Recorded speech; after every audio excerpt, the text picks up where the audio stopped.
Bonsoir à toutes et à tous. Merci à vous de nous rejoindre pour cette nouvelle édition de votre journal de 22h. Voici les titres qui vous seront développés. Le chef de la diplomatie djiboutienne Mahmoud Ali Youssouf prend part au sommet économique arabe qui se tient à Beyrouth au Liban.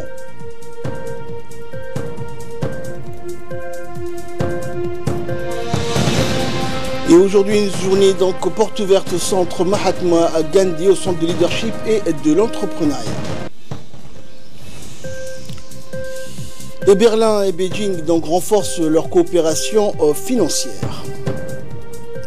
Bonsoir à tous et merci à vous de nous rejoindre. Le président de l'Assemblée nationale, Mohamed Ali Ahmed, a reçu ce week-end une délégation conduite par Cheikh Mansour Ben Moussallam, président de la Fondation pour l'aide à l'éducation. Les membres du bureau et les collaborateurs du président ont participé donc à la rencontre axée sur les missions de la Fondation pour la promotion du concept de l'éducation équilibrée et inclusive pour tous. Et la République de Djibouti donc est à l'avant-garde dans ce concept et plus encore, les enfants réfugiés sont intégrés dans le système éducatif national djiboutien. Le président de l'Assemblée nationale a souhaité la bienvenue au Cheikh Moussallam et a promis que l'institution parlementaire djiboutienne sera aux côtés de la Fondation pour la réussite de sa mission et de ses activités éducatives aux groupes donc vulnérables et défavorisés à l'instar des enfants réfugiés qui auront désormais la même chance d'apprentissage. Une délégation donc conduite par le ministre de l'économie et des finances et le secrétaire général donc du parti RPP, Ilyas Moussa Dawalé, et comprenant les membres du gouvernement, Moumin Ahmed Cher, le ministre de la Justice et le ministre de la Communication chargé des postes et télécommunications, Abdi Youssouf Sougué, des membres du comité exécutif et ainsi que de la directrice générale de la CNSS, Dera Ahmed, s'est rendu donc aujourd'hui au siège de l'association sportive et anti-gaspillage de Hayablé. La délégation a été accueillie donc par le président de la commune de Balbala, Waber Nour, le secrétaire général donc fédéral Abbas Abdillah et des responsables de l'association de Hayablé ainsi que des populations de ce quartier, notables, femmes et jeunes. Un accueil donc chaleureux leur a été réservé.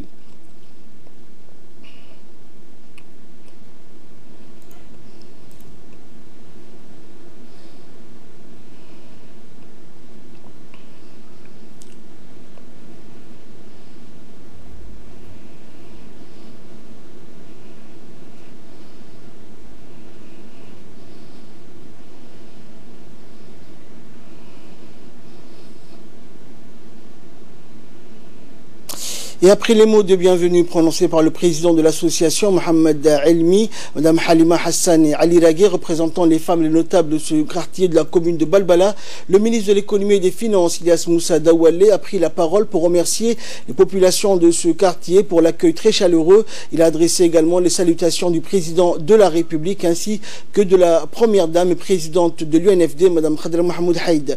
Le ministre a félicité donc les responsables de cette association sportive pour les résultats obtenus dans les différentes catégories de tournois en dépit de leur manque de moyens et les a exhortés à donner l'exemple aux jeunes du reste de la commune de Balbala et d'une manière générale aux jeunes de la capitale. Il s'est réjoui également de l'implication de cette association dans la lutte anti-gaspillage. Il a appelé les jeunes donc et d'une manière générale la population pour une plus grande vigilance contre les velléités tribalistes qui secouent ces derniers temps la région et une mobilisation massive pour renforcer notre unité et notre vivre ensemble. Et à l'issue de cette visite, la délégation conduite donc par le ministre des Finances, Ilyas Moussa Dawalé, s'est déplacée dans un premier temps à l'annexe du RPP pour superviser les activités extra offertes gracieusement à la population ainsi qu'une visite de terrain donc du futur site qui va abriter le terrain de Hayablé et de Doglé qui s'est déroulé en présence donc du président de la fédération de football, Suleiman Hassan Waberi, et de la directrice générale de la CNSS pour le sponsoring des équipes. Également dans l'actualité, le ministre de l'Éducation nationale de la formation professionnelle Moustapha Mohamed Mahamoud et son collègue en charge de l'enseignement supérieur et de la recherche, Dr Nabil Mohamed Ahmed, ont signé donc jeudi une convention de partenariat avec le président de l'Education Relief Foundation, le Cheikh Mansour Ben Moussallam. La cérémonie de signature donc s'est déroulée au cabinet du ministre de l'Éducation nationale en présence du secrétaire général ainsi que de nombreux cadres et responsables du MENFOP et du ministère de l'enseignement supérieur. Le ministre de l'Éducation nationale a exprimé ses sincères remerciements au président de l'Education Relief Foundation, Cheikh Mansour Ben Moussallam, pour cette visite à Djibouti et l'engagement pris à travers cette convention visant à développer une éducation inclusive et équilibrée. Le ministre a souligné donc que la semaine de visite officielle du président de l'ERF a été couronnée de succès avec la signature de cette convention qui ouvre la voie à une étroite collaboration afin de parvenir à une éducation inclusive et équilibrée. De son côté, le ministre de l'Enseignement supérieur et de la Recherche, Dr Nabil Mohamed Ahmed, s'est dit heureux de signer cette convention de partenariat avec son collègue de l'Éducation nationale et du président de l'ERF. Il n'a pas manqué de féliciter le ministre de l'Éducation nationale pour avoir facilité la visite de notre pays du Cheikh Mansour bin Moussallam. Le ministre de l'Enseignement supérieur a également félicité le président de l'ERF pour sa disponibilité et son engagement auprès de Djibouti dans le domaine de l'éducation. Et par la suite, le président de l'ONG Education Relief Foundation, Cheikh Mansour Ben Moussallam, a effectué une visite au centre de recherche d'information et de production du ministère de l'Éducation nationale, le CRIPEN. Le visiteur de marque a été reçu avec les honneurs dus à son rang par le directeur général du CRIPEN, Saïd Nour Hassan, des différents responsables du centre. L'occasion donc pour le responsable du CRIPEN de présenter le centre à travers son parcours et son histoire, ses rôles et missions, ses réalisations et ses nouvelles vocations au service de l'éducation nationale. Cheikh Mansour Ben Moussallam a suivi avec intérêt l'exposé du directeur général qui l'a par la suite conduit au centre de documentation et d'information où trônait l'essentiel des manuels scolaires conçus et élaborés par le CRIPEN, ce qui a suscité un vif intérêt du président de la Fondation pour l'aide à l'éducation qui n'a pas résisté à l'envie de s'en procurer un échantillon de plusieurs manuels scolaires faits maison. Et par la suite, la visite s'est poursuivie dans le studio de production des émissions de la radio scolaire éducative du CRIPEN, où le visiteur a reçu les explications du directeur de la communication avant de suivre une démonstration d'enregistrement et de diffusion d'une de ces émissions par les soins des techniciens de la RSE. Et poursuivant donc ces visites dans les établissements scolaires de la République, le président de l'ONG Education Relief Foundation, Cheikh Mansour Ben Moussallam, a effectué une visite cette fois-ci à l'université de Djibouti. Le visiteur de marque a été reçu avec les honneurs par le secrétaire général et présidente par intérim de l'université de Dr Madina Daher Oukiye. La présidente par intérim a présenté l'université de Djibouti à travers son parcours, son histoire, ses rôles et missions. Le Cheikh Mansour Ben Moussallam a suivi avec intérêt l'exposé de la présidente par intérim, Madina Daher, qui l'a par la suite conduit au centre de documentation de l'université où trônait l'essentiel des documentations de l'université, où il a eu également des explications de la directrice du centre, Nafissa. Et après le CDU, la visite s'est poursuivie dans les différentes composantes du campus Ismaël Marguelé, où le visiteur a reçu les explications du chargé de mission auprès de la direction de la coopération universitaire avant de faire un tour du chantier de la faculté d'ingénierie.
Toujours en nouvelle nationale, le ministre des Affaires étrangères et de la coopération internationale, Mohamed Ali Youssouf, a participé au 4e sommet arabe qui s'est tenu à Beyrouth, au Liban, du 18 au 20 janvier. La réunion a été donc consacrée à l'examen des points de projet d'ordre du jour du sommet qui comprend 27 points traitant de toutes les questions économiques et sociales arabes soulevées par la session extraordinaire du Conseil économique et social réuni le mois dernier au siège de la Ligue arabe. Lors de ce 4e sommet arabe pour le développement développement économique et social, les ministres arabes des Affaires étrangères à Beyrouth ont convenu que l'économie, la sécurité et la stabilité sont des facteurs nécessaires à la promotion du monde arabe, et ce uniquement par le biais de plans et de stratégies de coordination entre les pays arabes. Et le ministre djiboutien des Affaires étrangères, Mahmoud Ali Youssouf, s'est exprimé lors de la réunion des ministres arabes des Affaires étrangères et de l'économie afin de débattre de l'agenda du sommet sur le développement que les conditions dans notre pays arabe exigent que nous les affrontons à travers le développement de mécanismes d'action communes pour réaliser ce que nous souhaitons et prendre des mesures pour répondre aux aspirations. Nous espérons que le sommet actuel constituera une étape importante dans la réalisation de cet objectif, a-t-il déclaré. La crise des réfugiés dans le monde arabe a besoin de solutions radicales pour leur retour dans leur pays, a-t-il indiqué, et que la crise des réfugiés dans le monde arabe nécessite une pause sérieuse et des solutions radicales et encourage un retour décent dans leur pays d'origine grâce à un plan délibéré et à la création des conditions d'un tel retour, a-t-il poursuivi. Une forte délégation ministérielle conduite par la secrétaire d'État aux Affaires sociales, Mouna Ousmane Aden, s'est rendue dans la localité de Ali Ouné, de la région d'Arta, pour la semaine nationale de l'action sociale.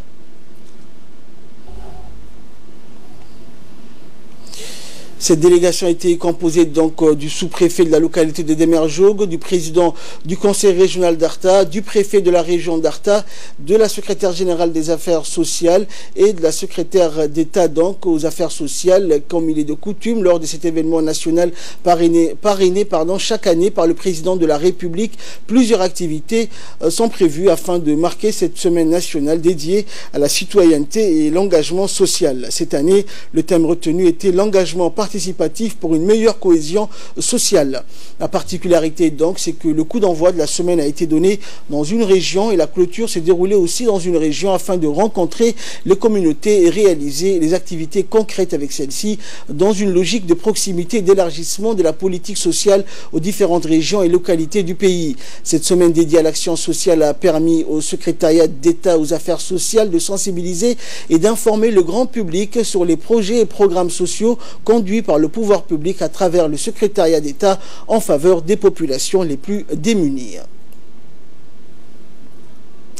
Et dans son intervention prononcée à cette occasion, le préfet de la région d'Arta, Abdillah Dalal Oukié, a remercié le président de la République pour la mise sur pied de ce programme PNSF donc, que mène actuellement le secrétariat d'État aux affaires sociales. 250 familles ont bénéficié de ce programme à Demerjoug et à Ali Ouné depuis 3 ans. Des familles vulnérables qui en avaient grand besoin. Le préfet a également remercié le secrétariat d'État pour ce travail important et son soutien tout au long de ces années. Et quant au président du conseil régional Elmi Bou, il a indiqué donc que ce programme d'aide aux familles démunies a débuté à Obok, puis dans le reste du pays, grâce au secrétariat d'État aux affaires sociales. Les doléances des familles ciblées ont été recueillies et leurs appels ont été entendus. Et pour la concrétisation de ce programme et pour pouvoir toucher le maximum de familles, le secrétariat d'État sillonne régulièrement le pays et il est de notre devoir, a-t-il indiqué, de l'aider et de lui faciliter le travail.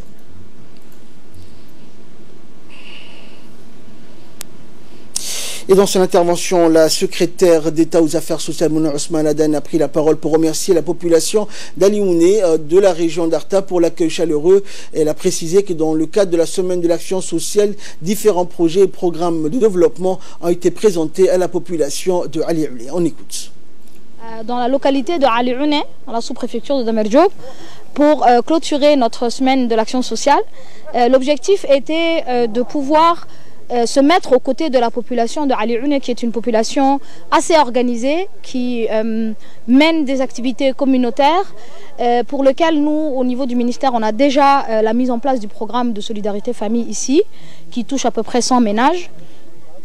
Donc l'objectif c'était de venir discuter avec la communauté, leur présenter les différents projets ou programmes qu'on peut faire pour le développement de cette localité en termes d'agriculture, d'accès à l'eau, d'accès à l'électricité.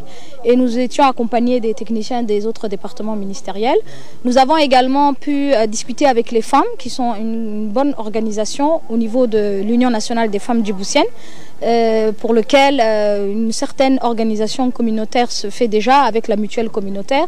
Et c'était pour montrer surtout que l'engagement participatif de chacun peut aussi aider une localité et une communauté. Donc vraiment l'objectif de la semaine a bien été exprimé et concrétisé dans cette localité. Donc vraiment c'était un bon accueil. On a pu discuter des difficultés qui existent actuellement avec cette population. Et Inch'Allah, on essaiera de pouvoir essayer de réaliser certaines attentes de la population dans cette zone. Donc vraiment on remercie toutes les responsables, toutes les personnes qui ont travaillé pour que cette activité se déroule dans de bonnes conditions. Initier les jeunes djiboutiens à l'esprit de l'entrepreneuriat, tel était l'objectif de la journée porte ouverte initiée par le centre d'incubation communément appelé Centre de leadership et de l'entrepreneuriat. La suite dans ce commentaire de Saïd Halatou. Initier aux jeunes à l'esprit de l'entrepreneuriat, c'était l'objectif de la journée porte ouverte, organisée par le centre d'incubation, autrement connu, le centre de leadership et de l'entrepreneuriat. Ce premier contact avec les jeunes et leurs responsables était de susciter en eux la fibre du self-made, d'éveiller leur curiosité et de leur montrer que la voie de l'entrepreneuriat est une piste d'avenir prometteuse. Une projection de Jack Ma, le géant du e-commerce chinois, et des explications précises sur des notions comme la persévérance, le leadership et une culture de l'entrepreneuriat qui accepte le droit à l'échec ont été à l'ordre de cette journée porte ouverte. Les formateurs et les cadres n'ont ménagé aucun effort à épater ces jeunes novices à l'esprit d'entreprise pour faire d'eux les leaders de demain. Pourquoi on a organisé cette journée porte ouverte, ces 2 journées porte ouvertes? C'est d'abord parce qu'on a vu qu'il y avait un engouement autour du centre. Il y avait pas mal de gens qui se posaient des questions par rapport à nous, qui nous sommes, ce que nous proposons comme service. Donc c'est pourquoi nous avons décidé d'organiser cette journée porte ouverte. Nous avons remarqué qu'il y a énormément de professionnels qui sont intéressés par notre centre. C'est ce que les statistiques disent. Il y a également aussi des étudiants qui se sont inscrits. Les jeunes ont visité les différents locaux du centre, notamment la salle d'innovation équipée des derniers matériels tels qu'une imprimante 3D, mais aussi des drones et autres. Ce centre va offrir un écosystème favorable à même faire clore les génies, les idées et les projets innovants, tout en changeant les mentalités et orienter la jeunesse vers l'univers des startups.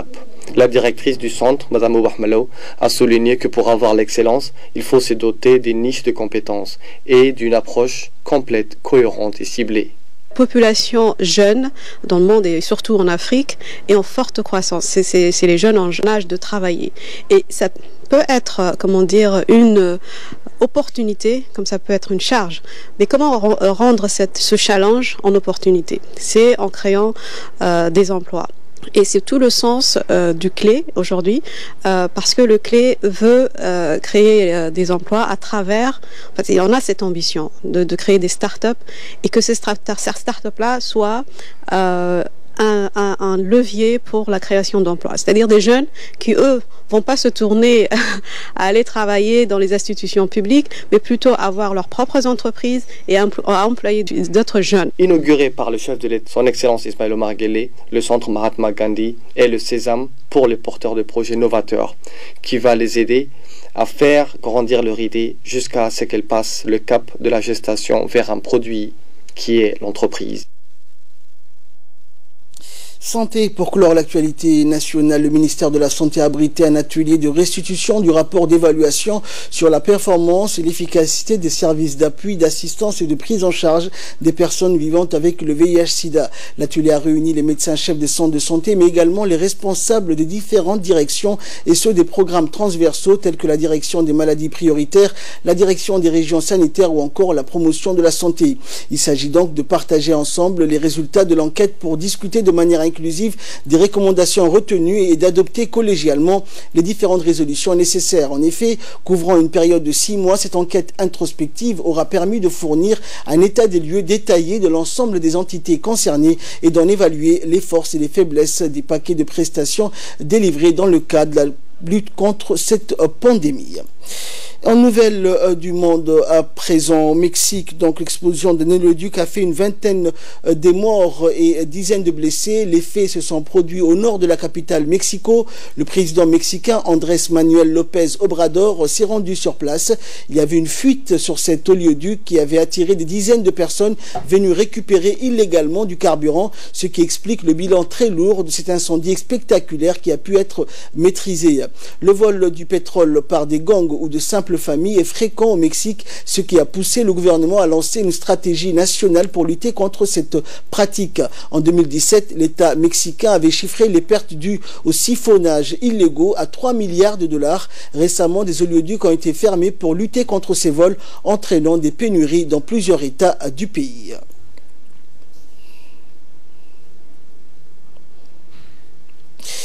Et enfin, Berlin et Beijing renforcent leur coopération financière. L'Allemagne et la Chine ont annoncé donc hier la signature de 3 accords renforçant leur coopération dans le secteur financier et ont déclaré dans un communiqué conjoint qu'elles souhaitaient lutter conjointement contre le protectionnisme.